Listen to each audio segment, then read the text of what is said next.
आणि सगळं म्हणजे एक असं आहे की अर्थसंकल्प जेव्हा मांडला जातो त्याच्या आधीच्या संबंधीची माहिती ही बाहेर येता कामा नये ही पद्धत आहे. त्याला म्हणतात अर्थसंकल्प फुटला.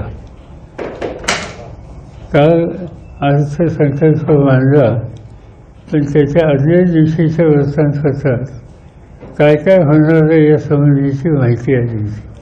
मला इथल्या वृत्तांपत्राचं माहिती नाही, पण मुंबईच्या पेपरमध्ये की मुलींच्यासाठी शिक्षण मोफत हे आधी छापून आलं होतं.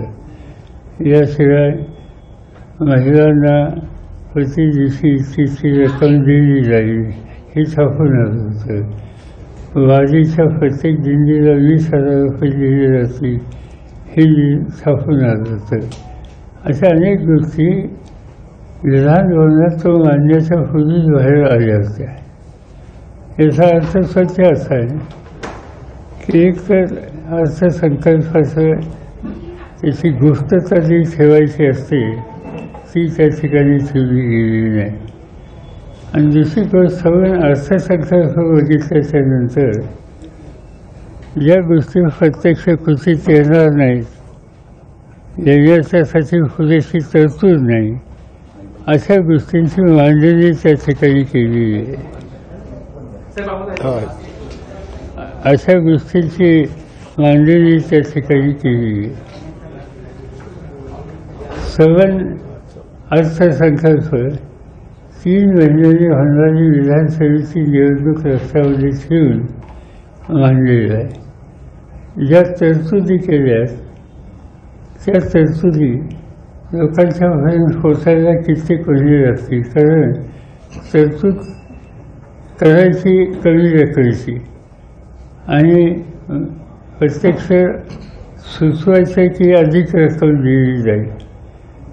म्हणजे तुम्ही एकंदर जमा, एकंदर महसुली तूट आणि एकंदर लागणारी आवश्यकता या 3 गोष्टींच्या आकडे बघितले त्या आवश्यकतेच्या पेक्षा कितीतरी कमी रकमेची उपलब्धता आहे.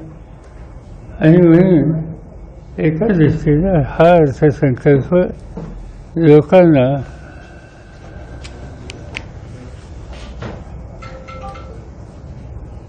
एक काहीतरी भयंकर करतो असं दाखवणार आहे. पण माझी खात्री आहे की लोकांचा विश्वास त्याच्यावर बसणार नाही. आणि 2 की जरी विधानसभेच्या निवडणुका नजरेसमोर ठेवून हे आलं असेल तरी प्रत्यक्ष त्याची अंमलबजावणी कितपत होईल याची शंका माझ्यासारख्याला आहे. ह्या अर्थसंकल्पात ज्या योजना सांगितलेल्या आहेत त्या प्रत्यक्षात येतील की नाही याबद्दल तुम्ही शंका व्यक्त केली. मात्र अजितदादा काल म्हणाले की पूर्ण या सगळ्याचा याला किती खर्च येणार आहे ह्या बजेट ठरवून आता मी पहिल्यांदाच अर्थसंकल्प सादर करणार, 10व्या वेळा हे अर्थसंकल्प सादर करतोय, त्यामुळे सगळ्या बाबी लक्षात घेऊनच हा अर्थसंकल्प आम्ही सादर करतो. साधी गोष्ट अशी आहे की मी एखाद्या गोष्टीला मी 100 रुपये खर्च करणार म्हणजे आणि माझ्या खिशात 70 आहेत तर मी 100 खर्च कसा करणार. प्रश्न असा आहे की तुमच्याकडे महसुली जमा किती आहे, एक महसुली खर्च किती होणार आहे, 2 आणि जवळपेक्षा खर्चाची रक्कम अधिक असल्यानंतरची गॅप आहे ती गॅप कशी भरणार याची तरतूद न करता आम्ही खर्च करणारे म्हणलं. आम्ही विचारपूर्वक हे ठरवलं सांगितलं. त्याला काही फारसा अर्थ नाही. अजित पवार गटाचे 5 आमदार परत आपल्या पश्चिम महाराष्ट्रातले काही आमदार आपल्याकडे येणार ते आता आमचे अध्यक्ष जयंत पाटील आणि या लोकांना माहिती माझी काही कोणाची प्रत्यक्ष भेट नाही. स्वागत असणार काही आमदार चर्चेत बघूया आता कोण येते. तुमच्याकडे काही नाव आहेत का? चर्चा झाली विधानसभेची का? यापूर्वी आपण दरवाजे उद्धव खुले ठाकरेंनी आहेत, सांगितलं मला होतं काय की आमच्या करतात. पक्षाचे दरवाजे सोडून गेलेल्यांना नसणार आहे पुन्हा वगैरे आपल्या पक्षाचे बघूया असं आहे प्रस्ताव तर येईल ना. अजून प्रस्तावच नाही. निदान माझ्यासोबत अध्यक्षांच्या समोर असेल तर तोपर्यंत कसं भाषा करेल. झालेल्या निवडणुकांवरून वाटते तसे काही हालचाली आता बघूया आता काय होतं. सर हे बजेट जे आहे ते विधानसभा डोळ्यासमोर ठेवून केलं गेलं असेल असं तुम्ही म्हणताय. तुम्हाला वाटतं का की लाडकी बहीणसारखी योजना असेल किंवा कृषीचं वीज बिल माफ असेल याचा काय फायदा होईल महायुतीला असं वाटतं एकूणच ज्या पद्धतीने ह्या योजना दिलेल्या आहेत. ते प्रत्यक्ष अंमलबजावणी कधी होईल त्याच्यावर आहे एक. आणि समजा ही वीज माफी हा निर्णय जर खरंच राबवला तर आज वीज मंडळाची स्थिती काय. त्यांना जो तोटा होतोय तो तोटा भरून करायची तरतूद जर राहिली नाही ती राहिली नाही तर ते राबवले राहणार आहे का काय त्याची शंका आहे ना. पण या अर्थसंकल्पामुळे प्रत्येक नागरिकाच्या डोक्यावरती कर्ज पडेल अशा पद्धतीची शंका उपस्थित केली जाते. नाही सहज आहे ना. कारण जमा मागाशी मी सांगितलं जमा किती खर्च किती मधली गॅप आहे ते म्हणतात आम्ही कर्ज काढणार. ऑलरेडी कर्ज किती आहे हे माहिती आहे त्याच्यात ही भर. पण लोकसभेला ज्या पद्धतीचे निकाल आले ते पाहता विधानसभा निवडणुकीत कुठेतरी फटका बसू नये म्हणून अशा या लोकप्रिय घोषणा केल्या असं वाटतं. असं आहे की लोकसभेला महाराष्ट्राचा निकाल 48 जागापैकी 31 जागा आम्हाला लोकांना मिळाल्या. म्हणजे 30 क्लिअर आणि एक सांगलीच एका वादातनं. पण नंतर त्यांनी जाहीर केलं की आमच्यावर ते बसणार आणि त्या पार्लमेंटमध्ये ते आम्हाला लोकांच्यावर बसले. त्यामुळे 31 जागा आता 48 पैकी 31 जागा ज्या विचाराच्या निवडून येतात त्याचा अर्थ ट्रेंड काय लोकांचा स्पष्ट होतं. आणि त्याच्यावर जो धसका घेतला आहे त्यातून हे सगळं भाषेचा फुलवरा असलेलं बजेट या ठिकाणी मांडले. आता हा ट्रेंड कायम राहील असं वाटतं विधानसभेचा. कायम राहील म्हणजे लोकसभा निवडणुकीमध्ये महायुतीला ज्या पद्धतीचं मॅन्डेट मिळालं किंवा ज्या पद्धतीची मानसिकता लोकांची पाहायला मिळाली आता विधानसभा निवडणुकीत देखील ही परिस्थिती कायम राहील असं वाटतं. काय हरकत नाही झालं कारण ते लोकांची मानसिकता स्वस्थ झालेली आहे आणि लोक या मोदींच्या कारभारावर खुश नाही. म्हणजे मोदी पुन्हा पुन्हा सांगत होते की माझी गॅरंटी ती गॅरंटी काही चाललेली दिसत नाही. आणि आणखी एक गोष्ट त्याच्यात मोदींची आहे की सवन प्रचाराचा भार ट्रस्ट हा मोदींच्यावर होता.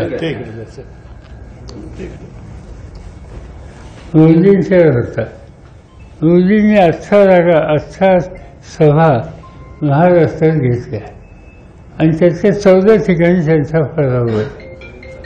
म्हणून माझी तर आग्रहाची विनंती आहे की महाराष्ट्राच्या विधानसभेच्या निवडणुकीत मोदी साहेबांनी जास्तीत जास्त सभा घ्याव्यात. साहेब या सगळ्या यशाच्या पार्श्वभूमीवर आगामी विधानसभा निवडणुकीची आपली महाविकास आघाडीची तयारी कशी असणार आहे किंवा कसं तुम्ही. असं आहे की आमची काही अजून चर्चा नाही. आम्ही असं ठरवले की राष्ट्रवादी काँग्रेस पक्ष आमचा काँग्रेस पक्ष आणि उद्धव ठाकरेंच्या नेतृत्वाचा पक्ष तिघजण एकत्र आम्ही बसून याचा निर्णय घेणार आहोत. याच्यामध्ये माझी सूचना त्या बैठकीत अशी राहणार आहे की कालची जी निवडणूक झाली याच्यामध्ये शेतकरी काँग्रेस पक्ष डावे काँग्रेस उजवे काँग्रेस या लोकांनी आम्हाला मदत केली. या लोकांनी आम्हाला मदत केली. आणि म्हणून जरी आम्ही तिघं बसणार असलो तर हे डाव्या विचारसरणीचे जे घटक आहेत आणि जे मोदी सरकारचे विरोधी आहेत त्यांनाही बरोबर घ्यायचा आमचा प्रयत्न आहे. सर आणि आमची चर्चा झाल्याच्या नंतर जागांचं वाटप झालं तो पक्ष त्यांच्या सहकार्यानं त्यांच्या संघटनेला विश्वासात घेऊन त्यांचे निर्णय घेतले. विधानसभा निवडणुकीत मुख्यमंत्री पदाचा चेहरा असल्याशिवाय समोर जाणं हे धोक्याचं आहे असं परवा संजय राऊत म्हणाले. तुम्हाला तसं वाटतं का विधानसभेला एखादा मुख्यमंत्री पदाचा चेहरा असणं गरजेचं आहे? असं तसं की असेल तर महाविकास आमची आघाडी हाच आमचा सामुदायिक चेहरा. त्याच्यात कोणतीही एखादी व्यक्ती आमच्या निर्णयासमोर सामूहिक नेतृत्व हे आमचं सूत्र आहे. उद्धव ठाकरे असू शकतात का मुख्यमंत्री पदाचा चेहरा? आता सांगितलं ना, सामूहिक नेतृत्व. ज्या पद्धतीनं लोकसभा निवडणुकीनंतर विश्लेषण समोर येत आहेत, देवेंद्र फडणवीसांनी पहिल्यांदाच जबाबदारी घेतली आणि राजीनाम्याची तयारी सुद्धा दाखवली. म्हणजे मंत्रिमंडळातून मला मुक्त करा अशा पद्धतीची मागणी केली. दुसऱ्या बाजूला अजित पवार गटावरती सुद्धा आहे ते वारंवार भाजपच्या मुखपत्रातून किंवा अनेक गोष्टीतून आहे टीका भाजपचे नेते करताना पाहायला मिळतात. त्यांना घेतलं आणि आमचा फटका बसला. उघडपणे हे सगळं बोललं जाते. काय वाटते हे सगळं? आणि त्यांचे अर्थाचा प्रश्न आहे, त्याचा मी कसा भाष्य करू? हा त्यांचा प्रश्न आहे, दुकान त्यांचं आहे. लोकसभा अध्यक्षांनी आपल्या भाषणामध्ये ज्या पद्धतीनं आणीबाणीचा उल्लेख केला, इंदिरा गांधींचा त्यामध्ये उल्लेख केला, कसं बघता याकडं? ज्या असं आहे पद्धतीने की लोकसभेच्या अध्यक्षांचा त्या ठिकाणचं भाषणाचा तो जो भाग होता तो त्या पदाच्या प्रतिष्ठेला सोडणार नव्हता. आणीबाणीचा प्रश्न त्याला आता 50 वर्षे झाली. इंदिरा गांधी हयात नाही. आणि त्याच्यानंतर तुम्हाला जर आठवत असेल की आणीबाणीच्या नंतर इंदिरा गांधींनी देशाच्या समोर दिलगिरी व्यक्त केली. आणि त्यामुळे आता तो प्रश्न 50 वर्षापूर्वीचा करायचं काय कारण होतं एक. आणि दुसरी गोष्ट अशी की स्पीकर त्यांची जबाबदारी आहे का राजकीय प्रश्न असं भाष्य करण्याची? पण त्यांना काही जे सुचवले असेल ते बहुतेक बोललेले असते. आणि ते काही जे काही भाष्य केलं ते आम्हाला अजिबात योग्य वाटले नाही. त्या पदाची प्रतिष्ठाला धक्का देणार आहे. आणि तिथंच नाही, इव्हन राष्ट्रपतींच्या भाषणात सुद्धा त्याचा उद्धरचा उल्लेख होता. तोही करण्याची आवश्यकता नव्हती. साहेब, राज्यात कायदा व सुव्यवस्थेचा प्रश्न निर्माण विशेषतः पुण्यामध्ये ही अवस्था वाईट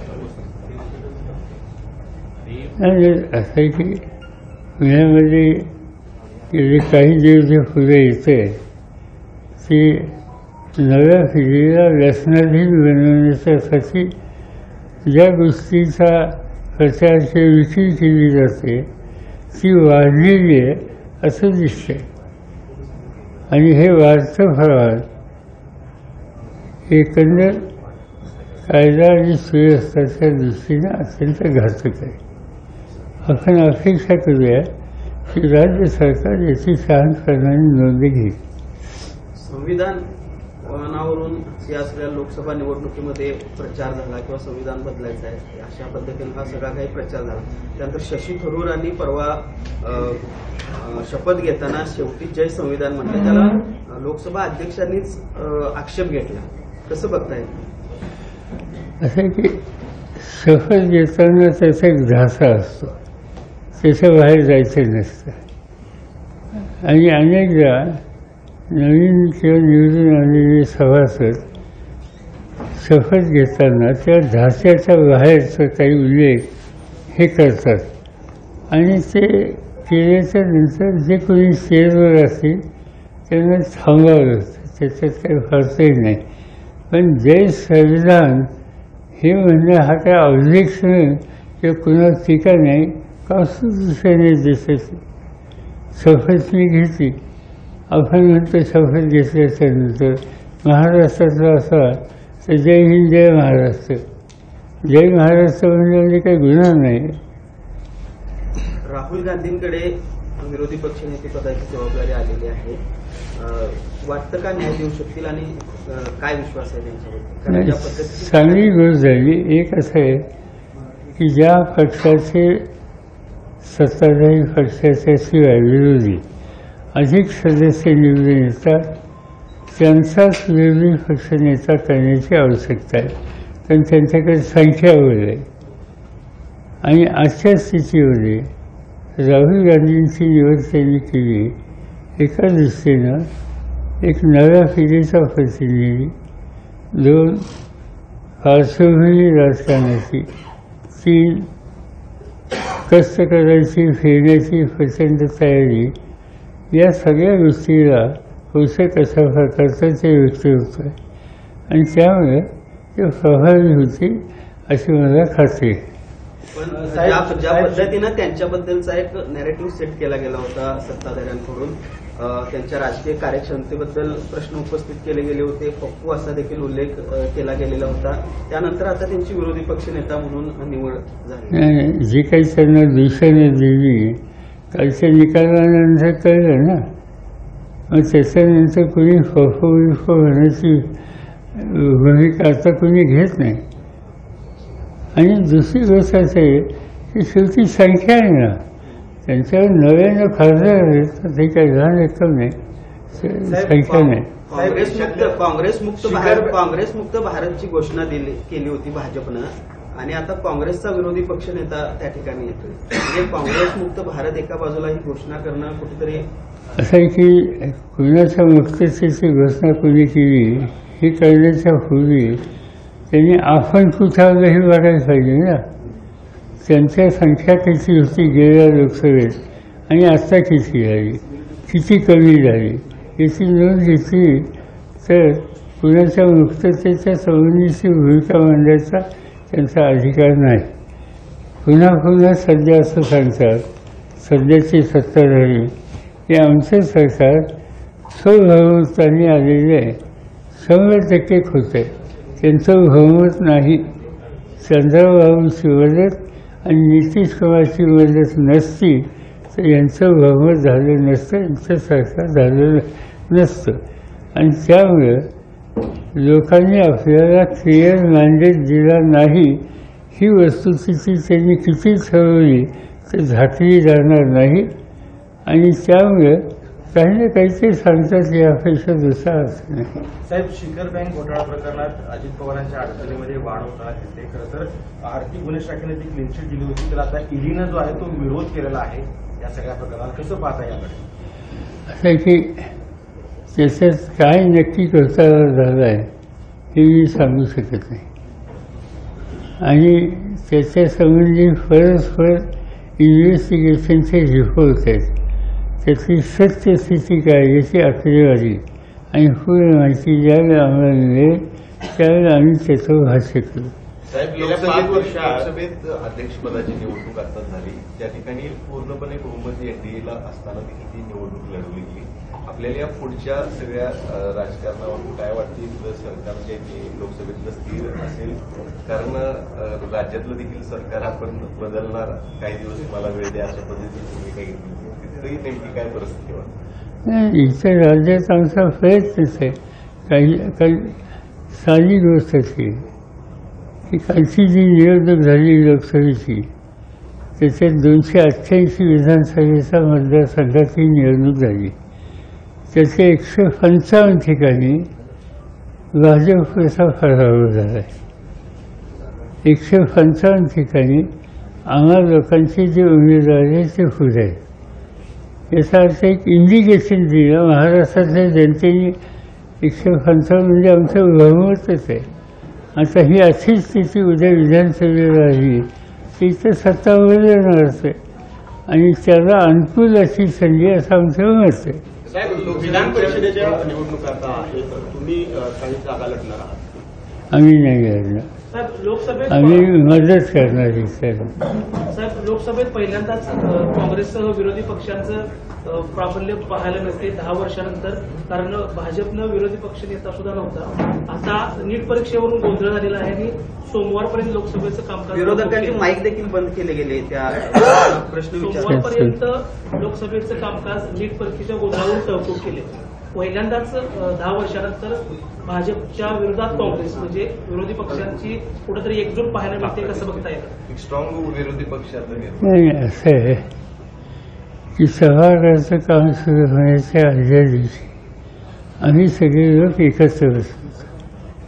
खरगे होते, मी होतो, राहुल गांधी होते आणि अन्य पक्षाचे, विरोधी पक्षाचे सगळे नेते होते. आणि बसून आम्ही काही गोष्टीची चर्चा केली. त्याच्यामध्ये एक प्रश्न अनेकांनी मांडला की ह्या ज्या परीक्षा झाल्या त्या परीक्षेमध्ये अत्यंत धोकाखोरी झालेली आहे. विद्यार्थ्यांनी पूर्ण तयारी करून त्या परीक्षेला बसण्याची भूमिका घेतल्याच्या नंतर त्या परीक्षेमध्ये भ्रष्टाचार झाला. हे पुढे येते आणि त्या परीक्षा थांबवल्या जातात. त्याचा परिणाम मुलांच्या त्या वयाच्या मुलांच्या मानसिकतेवर जो परिणाम होतो तो अतिशय गंभीर आहे. आणि याची नोंद ही केंद्र सरकारने घेतली नाही पुरेशी आणि म्हणून त्याची चौकशी झाली पाहिजे. त्याला जबाबदार असलेले जे कोणी त्या खात्याचे मंत्री असतील त्यांना जबाबदारी टाळता येणार नाही.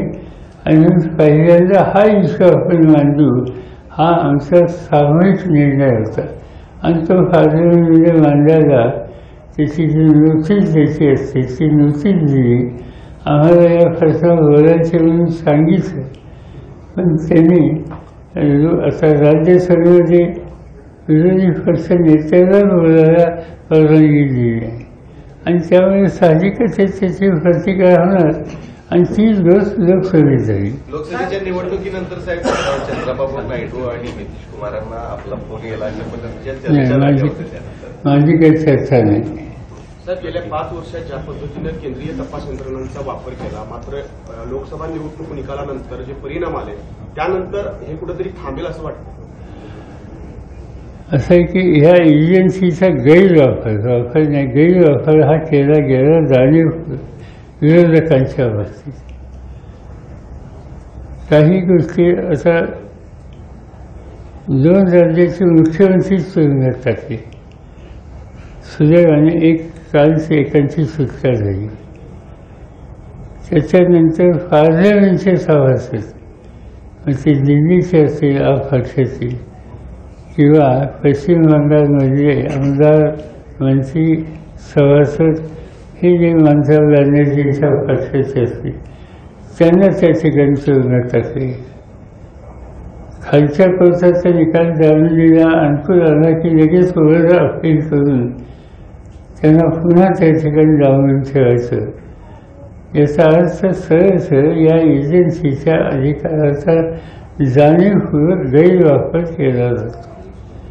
आणि हे जे केले जाते त्याच्या विरुद्ध सुद्धा पार्लमेंटमध्ये आम्ही येत्या 2-3 दिवसामध्ये प्रश्न उपस्थित करण्याची मागणी करणार आहोत. साहेब त्याला जोडून एक प्रश्न आहे. हे जे तपास यंत्रणांचा गैरवापर बिजली कारखान्यांच्या बाबतीत असाच अनुभव आलेला आहे. 4 दिवसापूर्वी त्यांचा डिस्टिलरी प्रकल्प सील केलेला आहे. KP साहेब तिकडे येणार म्हटल्याबरोबर असं माझ्या वाचण्यात आलं. माझं काही KPचं बोलणं झालं नाही. पण केंद्र सरकार स्वतः मोदी यांनी अनेकदा यापूर्वी साखर धंद्याच्या बाबतीत म्हणलेलं आहे की तुम्ही लोकांनी साखर एका साखरपुरतं सीमित राहू नका. तुम्ही उद्या अल्कोहोल करा, इथेनॉल करा, वीज तयार करा, या प्रकारची त्यांची भाषणं आहेत. माझ्या वाचण्यात असं मी काही KPशी बोललो नाही, पण तिथं डिस्टिलरी होती आणि डिस्टिलरीतून ते शेवटी काय त्याचा फरक हा बाय फरकच होते. ज्याची गरज आहे देशाला तेच तिथं निर्माण होणार होतं. आणि हे असे काम तुम्ही करावं असं मोदी स्वतः सांगत होते. आणि असं असताना वीज कारखाना असेल किंवा कुठलाही कारखाना तो या सरकारच्या धोरणानुसार पावले टाकत असेल तर त्याच्यावर छापे टाकणं, त्याच्यावर काहीतरी एक वेगळं वातावरण समाजात निर्माण करणं हा सरळ सत्तेचा गैरवापर आहे. कारणं दुसरी काहीतरी असतील ती काय मला माहिती नाही, पण त्या दुसऱ्या कारणाच्या संबंधी एक प्रकारे दहशत निर्माण करण्याचा प्रयत्न हा या ठिकाणी केलेला असतो. पण माझ्या मते त्यांनी कारखाना चुकीचा निवडला. तर हा कोल्हापूर जिल्ह्याचा आहे आणि कोल्हापूर जिल्ह्यात असल्या गोष्टीला कोणी भीक घालत नाही. आणि त्यामुळं मला असं वाटतं की हा निकाल त्यांनी का घेतला हे माहिती नाही, पण चुकीचा घेतला, चुकीच्या संस्थेच्या बाबतीत घेतला. साहेब, निवडणुकांच्या तोंडावर केंद्र सरकार किंवा मोदींनी असू दे अनेक प्रकल्पांचे उद्घाटन केले, मात्र आता पहिल्याच पावसामध्ये त्या प्रकल्पांचे काय हाल आहेत आता समोर येत आहेत. अनेक ठिकाणी छत कोसळलंय, राम मंदिरामध्ये देखील पाणी गळत आहे. या सर्व प्रकल्पावर प्रश्नचिन्ह निर्माण होत आहे. यांनी असा काल मी दिल्लीवरून आलो. दिल्लीचं विमानतळ जो आहे 2 भाग आहेत त्याच्यात. त्याचा पहिला विमानतळ त्याचं छत पडलं काल विमानतळात आणि त्याच्यात एका माणसाचा एका प्रवाशाचा मृत्यू झाला. दिल्ली देशाची राजधानी आहे, इंटरनॅशनल एअरपोर्ट त्या ठिकाणी आहे. त्या कामाचा दर्जा काय हा याच्यातच प्रश्न होता. आणि अशा अनेक ठिकाणी गोष्टी झाली. घाई गडबडीने दर्जा न सांभाळता निवडणुकांना जे समर्थून जाहीर करायचे, उद्घाटनाचे सोहळे करायचे आणि त्याचे परिणाम शेवटी असे होतात. स्वबळावर हे केंद्रातलं सरकार स्वबळावर नाही असं तुम्ही म्हणाला. दुसऱ्या बाजूला विरोधक आता शॅडो कॅबिनेटची चर्चा सुरू आहे. विरोधक शॅडो कॅबिनेट करणार. काय भविष्य वाटतं जर अशा पद्धतीनं विरोधकांची भूमिका असेल? असं शॅडो कॅबिनेट म्हणजे काय?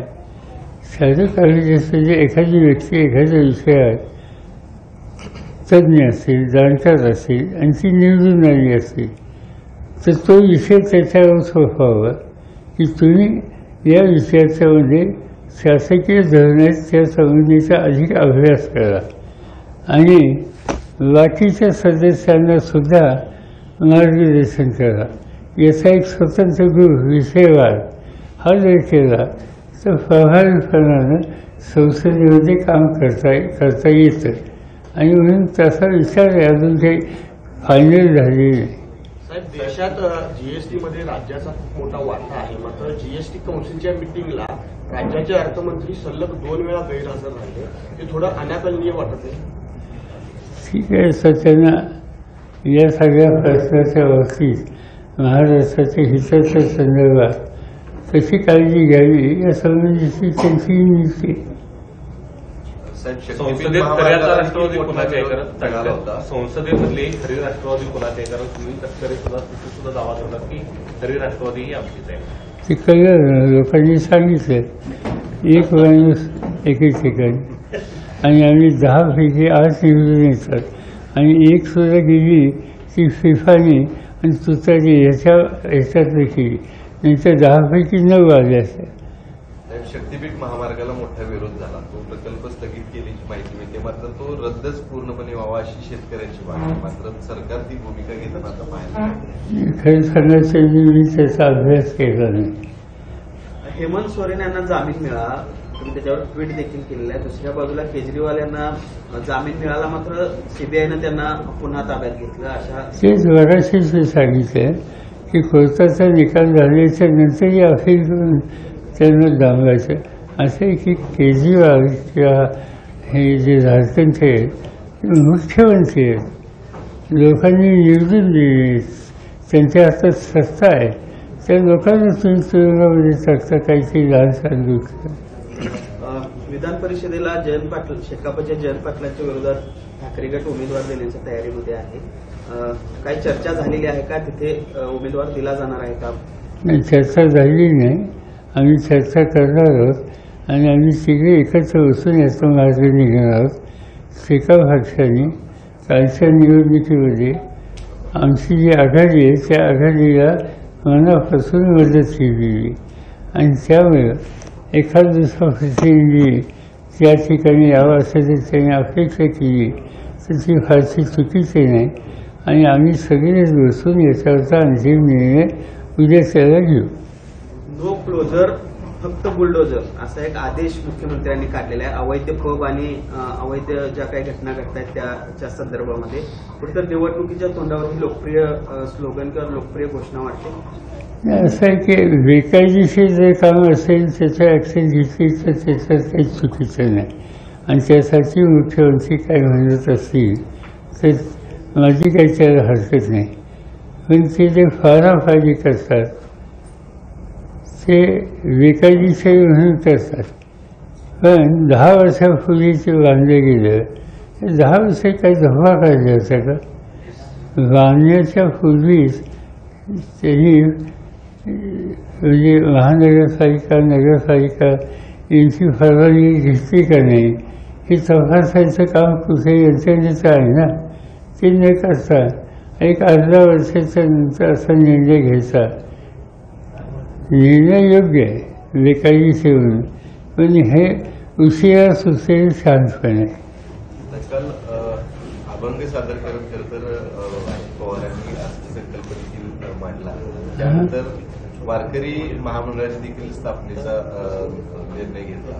आपण देखील वारीमध्ये सहभागी होणार आहे 7 तारखेला. तर एकंदरीत या महामंडळ मी सहभागी काही चालत जाणार नाही. एक आमचं जे गाव आहे बारामती तालुक्यात काठाची वाडी तिथनं वारी जाते आणि माझ्या घराचे माझी आई वगैरे तेव्हापासून ते वारीच्या लोकांना जेवण देतात.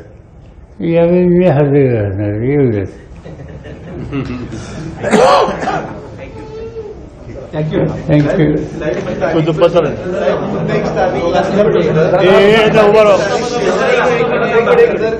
के.पी. पाटील साहेब आणि ए.वाय. पाटील साहेब आपल्या सोबत आहेत. अजित पवार गटामध्ये खरं तर आम्हाला पाहायला मिळाले होते, मात्र आज दोघे तुमच्या इथं स्वागताला आले. प्रवेश आला का? मला नाही माहिती तुम्ही काय म्हणतात ते काय. केपी आणि ए.वाय. साहेब सोबत आहेत आता. राष्ट्रवादी अजित पवार गटासोबत होते, आज तुमच्या सोबत आहे. हे नवीन संकेत राजकारणात घर वापस आहे. कोण होते त्यांच्या घरात आमच्या तिथंच थांबा.